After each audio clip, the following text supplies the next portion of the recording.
ఇక్కడ ఒక air craft carrier ఉంది. ఈ ఎయిర్ క్రాఫ్ట్ క్యారియర్ తోటి ఈ చైనా నుంచి ఈ లోపలికి వెళుతున్నటువంటి షిప్ ని, అంటే ఈ లోపలికి వెళ్ళడానికి ట్రై చేస్తున్నటువంటి ఒక షిప్ ని ఇక్కడ గల్ఫ్ ఆఫ్ ఒమన్ దగ్గర ఆపేసి దాన్ని తీసుకొచ్చేసారు, డిటైన్ చేశారు. యుఎస్ఎస్ అబ్రహాం లింకన్ ఇక్కడ ఉంది.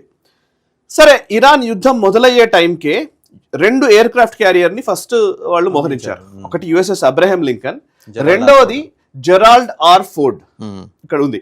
యాక్చువల్లీ ఇది హైఫా అంటారు, ఇజ్రాయెల్ దగ్గర ఉన్నట్టు హైఫా. గ్రీన్ కలర్ లో నేను ట్యాగ్ చేసిన 2 కూడా ఎయిర్ క్రాఫ్ట్ క్యారియర్సే. ఈ కింద ఉన్నటువంటి ఒక ఈ Abraham Lincoln as well as ఇక్కడ ఉన్నటువంటి ఇక్కడ ఐఫాక్ తీసుకొచ్చారు. ఫిబ్రవరి 28వ తేదీన మొదటిసారి ఇరాన్ మీద అటాక్ చేసినప్పుడు యుఎస్ఎస్ జెరాల్డ్ ఆర్ ఫోర్డ్ అనే ఎయిర్ క్రాఫ్ట్ క్యారియర్ ఇక్కడ ఉంది హైఫా దగ్గర. అయితే అదే టైంలో వాళ్లకు టాయిలెట్స్ ఇష్యూ వచ్చి టాయిలెట్స్ బ్లాక్ అయిపోయి, ఇంకోవైపు